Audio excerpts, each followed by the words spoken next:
Vamos a dar paso a Marta Albert. Marta Albert va a presentar la ponencia Nacer de un acto de amor, la dignidad de un hijo. Es directora del Máster en Bioética de la Universidad Rey Juan Carlos, Madrid, de España. Profesora titular de Filosofía del Derecho de la Universidad Rey Juan Carlos de Madrid. Es académica correspondiente de la Real Academia de Jurisprudencia y Legislación. Máster en Bioética e Formazione por el Instituto Giovanni Paolo II de Roma.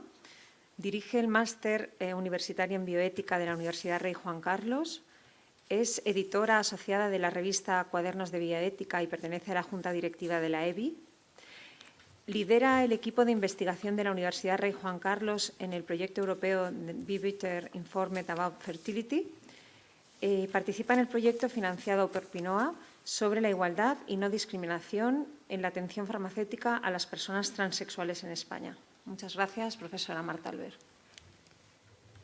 Gracias. Muchas gracias, muy buenas tardes. Intuyo que me puedo quitar esto, ¿no? Sí, qué alivio. Buenas tardes a todos, a los que están aquí, a los que están por ahí en el mundo online. Muchísimas gracias a los organizadores por contar conmigo para esta ponencia. Me siento muy honrada y bueno, muy agradecida también de haber tenido la oportunidad de escuchar a todos los ponentes que me han precedido. El título de mi ponencia, como ven, se llama Nacer de un acto de amor, la dignidad del hijo. Y lo primero que quiero aclarar, aunque va de suyo, ¿no?, pero por si acaso, es que todo hijo, con absoluta independencia de las condiciones en las que es concebido, es igualmente digno, ¿no? Lo que justamente yo quiero apuntar con mi ponencia es que son precisamente esas condiciones las que pueden ser más o menos respetuosas con la dignidad del hijo. Decía Habermas que el trato que damos a la concepción y a la vida, incluso antes, ¿no?, de hacerse corpórea o en ese momento en el que se hace, nos define como especie, es decir, forma parte de nuestra autocomprensión. Y yo creo que el asunto es que a veces no nos paramos a pensarlo con el detenimiento y la profundidad que la cuestión exige, ¿no? Y bueno, pues para eso estamos quizá aquí, obviamente sin hacer ningún tipo de juicio de valor ni sobre las personas ni sobre las acciones, quiero decir. Aquí de lo que se trata es de intentar poner de manifiesto justamente esa invisibilidad, ¿no?, de todo lo que acontece cuando una persona es concebida. Porque, como antes les decía, es un tema que muchas veces pasa desapercibido o que hemos asumido socialmente sin dedicarle un segundo, ¿no?, a reflexionarlo.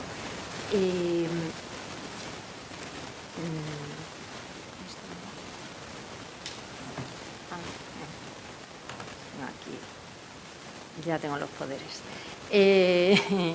Como ha explicado la profesora Lacalle, y ahí pues ya esto que yo me libero, ¿no?, y así también a ustedes, ¿no?, que no son horas.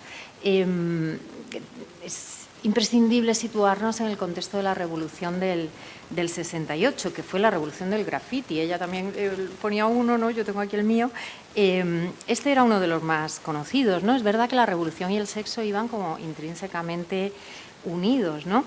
Pero como dice Haddad, es cierto que al final esa explosión del sexo terminó justamente en su desaparición, y si no su desaparición, pues bueno, casi, ¿no?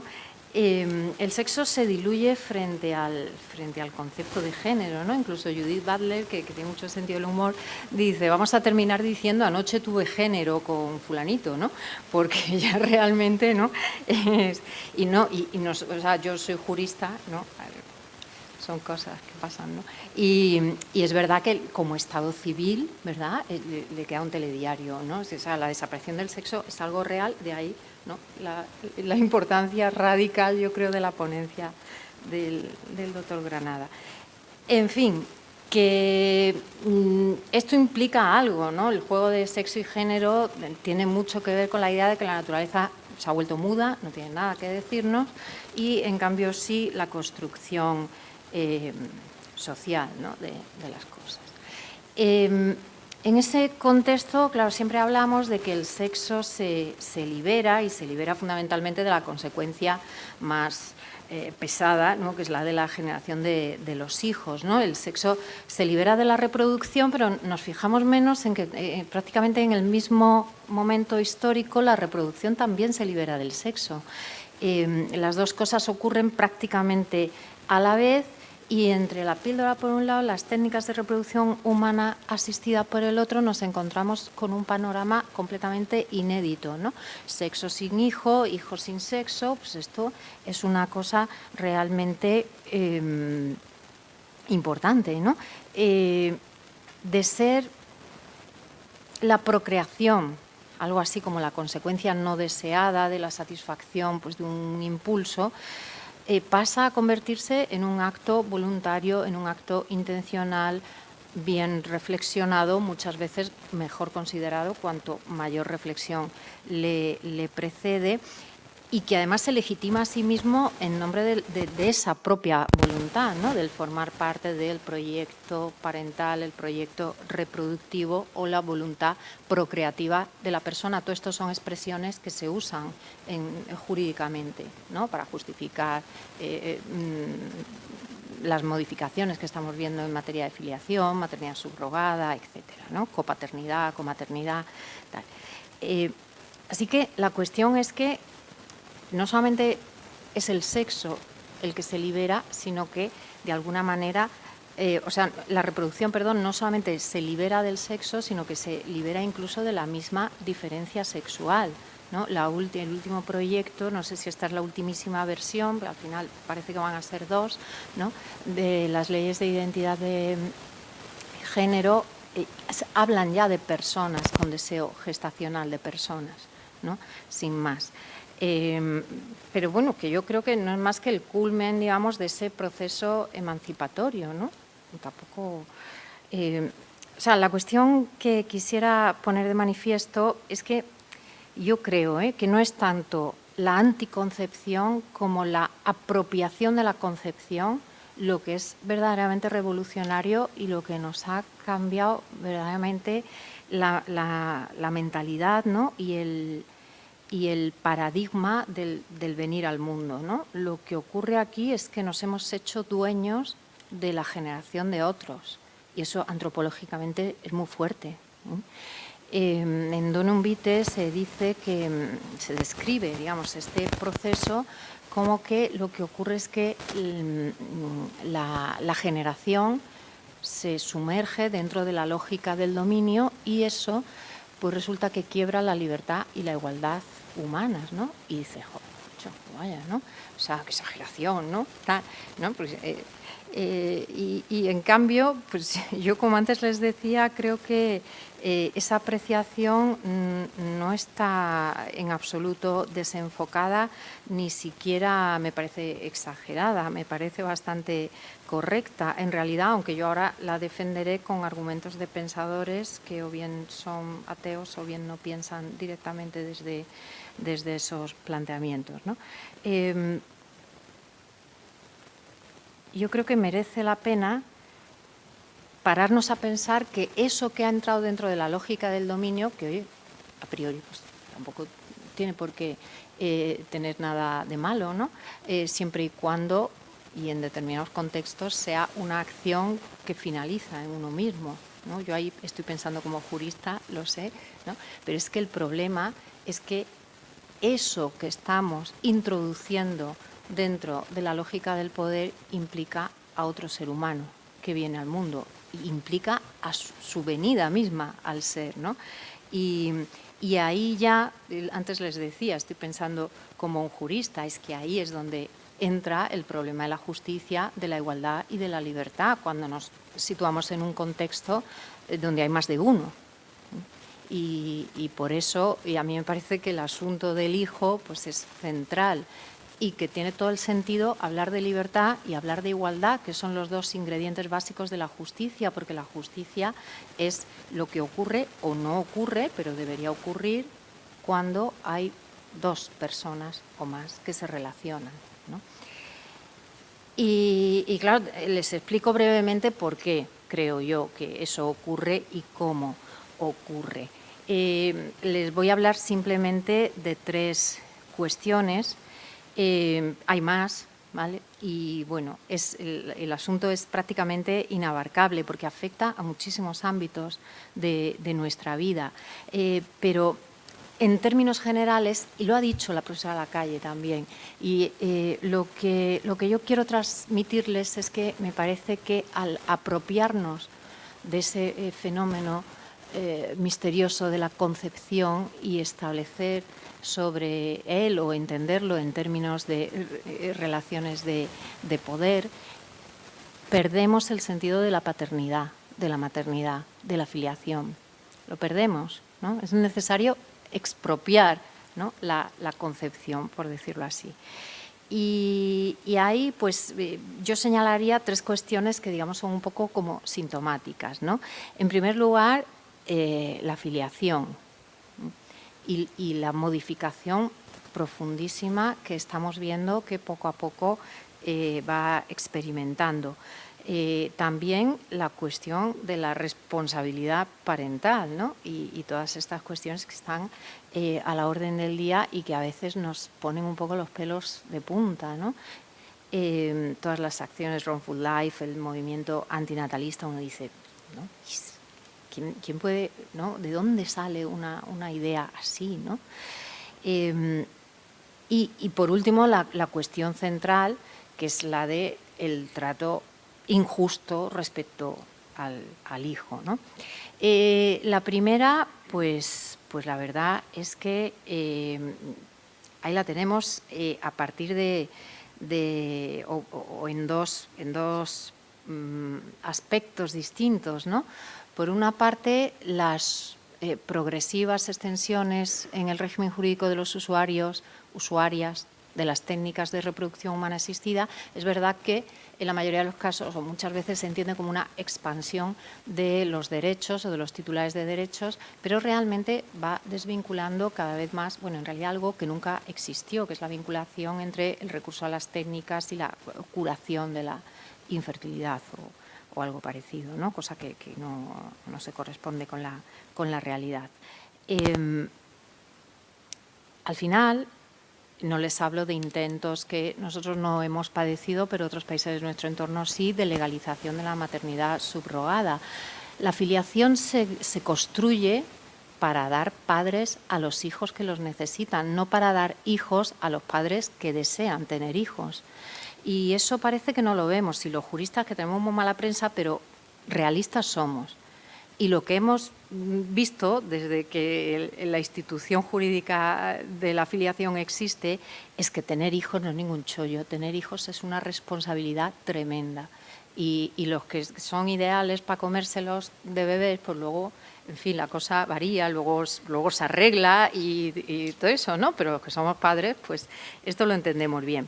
Entonces, claro, el asunto es que no es padre quien desea más al niño, quien lo quiere más. ¿Es la mujer que da a luz porque lo quiere mucho? No, porque el parto la señala a ella como la responsable en el marco de la comunidad y la que tiene que asumir las consecuencias de la venida al mundo de este niño, igual que el cónyuge, que es básicamente la finalidad del matrimonio, ¿no? Ya que la participación del varón en todo esto es mucho más discreta, pues debe haber también una forma de que alguien se cargue con esta responsabilidad. O sea, es completamente al revés, ¿no? Tal y como estaba planteado en nuestro derecho, y eso está cambiando. Y cada vez más las personas piensan que los hijos deben ser de quienes deseen tenerlos, lo que es realmente un error con consecuencias prácticas que todos conocemos, ¿no? Al margen de que el derecho a tener hijos o a ser padre no existe. Puede existir la libertad de tener lo que uno quiera, de no tenerlos, pero no el derecho que implica la posibilidad de una acción positiva sobre otras personas que tienen que implicarse para que tú realmente, ¿no?, tengas esos hijos. Eso no digo yo, lo dice el Tribunal Europeo de Derechos Humanos, el Constitucional, etc. En fin, que todos estos problemas de alguna forma tienen que ver con el hecho de que uno se hace dueño y señor de esa generación de los hijos. Son míos porque yo los he querido, no son tuyos porque tú te los vas a comer con patatas, los vas a criar y es tu responsabilidad, que es cosa distinta. Luego está también un poco la otra cara de la moneda, cómo el asunto se vuelve también contra los propios padres, porque una vez que uno se apropia de la concepción de los hijos, pues no puedes evitar que te pidan cuentas. ¿Por qué me habéis tenido?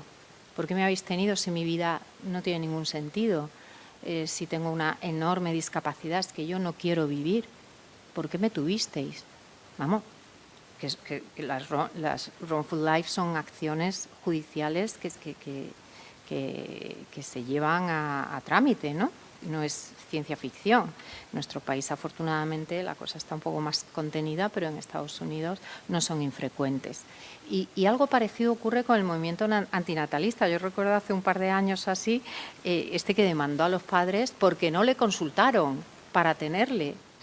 Dices, nadie está obligado a lo imposible, ¿no? Pero al margen de eso, ¿no?, es una anécdota significativa. ¿Y por qué puedes tú pedir cuentas? Pues porque realmente la responsabilidad también la asumes en el momento en que te conviertes en el dueño y señor de la vida de otro, o por lo menos del comienzo, ¿no? Tiene toda la lógica, quiero decir, ¿no? Y por último, y quizá el asunto más grave, ¿no?, es la cuestión de la desigualdad que padece el hijo respecto a sus padres. Por supuesto, yo personalmente descarto que haya necesariamente una actitud cosificadora en los padres que traen a sus hijos al mundo como parte de un proyecto de forma absolutamente deliberada, etcétera, ¿no? Ni que esa cosificación afecte después necesariamente a la crianza. Habermas ahí tiene sus dudas. No me refiero tanto a eso como al significado profundo del acontecimiento, ¿no?, en términos históricos, ¿no?, de este cambio de paradigma tan brutal que hemos asumido socialmente sin mucha reflexión. Claro, que unos seres humanos den cuenta de otros, ¿no?, es algo que quiebra la igualdad. O sea, una igualdad que uno sí que espera entre iguales, entre seres humanos.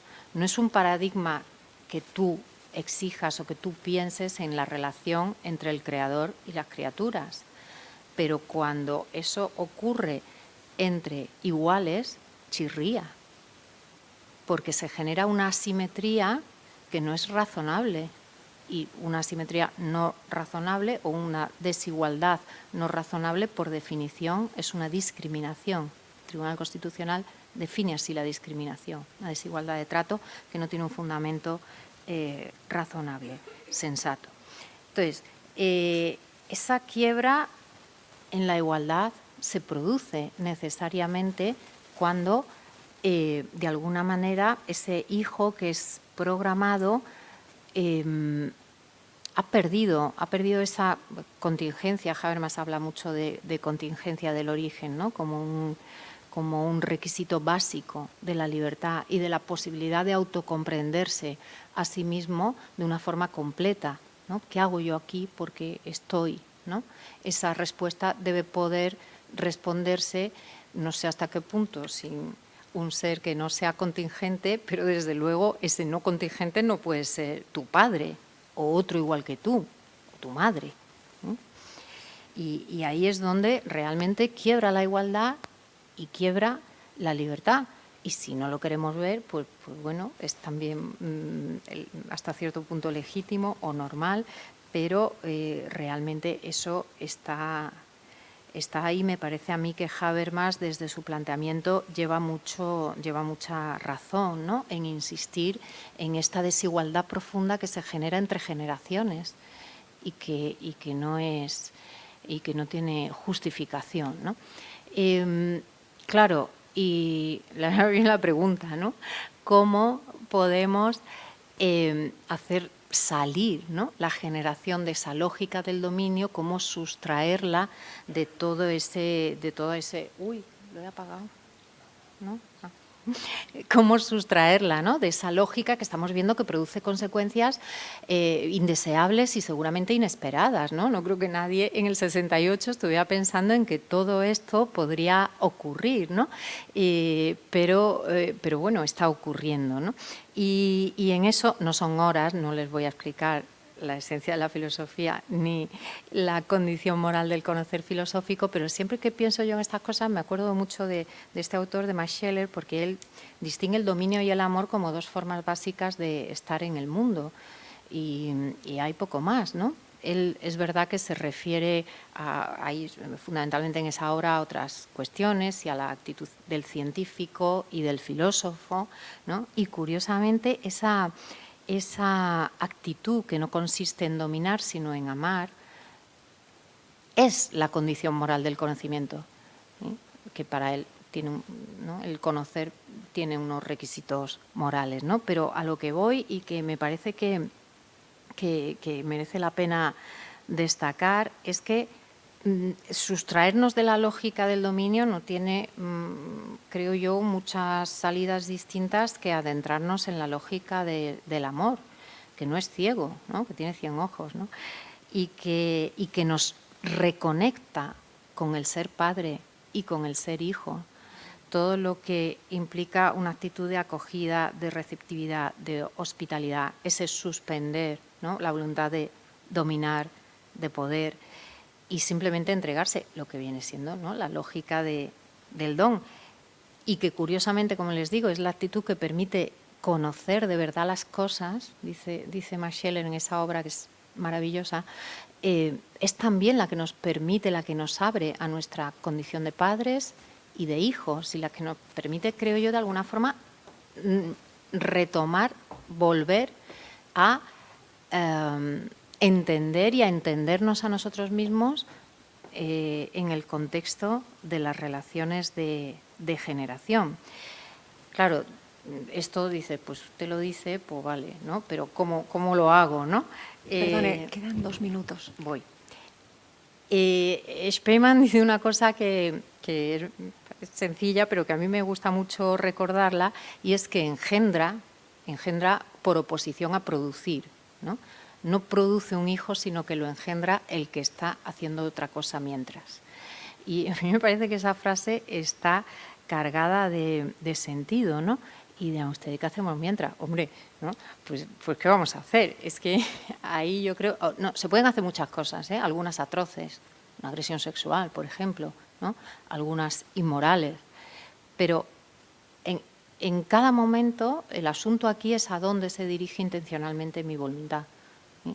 Y lo que no es justo, creo yo, es que ahí esté implicada el venir al mundo o la existencia de otra persona, porque su dignidad queda profundamente afectada. En cualquier caso, yo creo que aquí hay dos asuntos que vienen, ¿no?, como solos, ¿no?, que son el sexo y el amor, y que es lo que uno hace mientras, ¿no?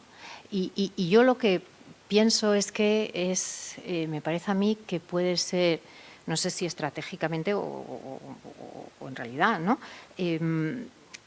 constructivo empezar por el sexo. Fíjense lo que les digo. O sea, a mí me parece la ponencia que me ha precedido, yo creo que es lo más subversivo que he oído en tiempo, ¿eh? Parece un discurso completamente punky.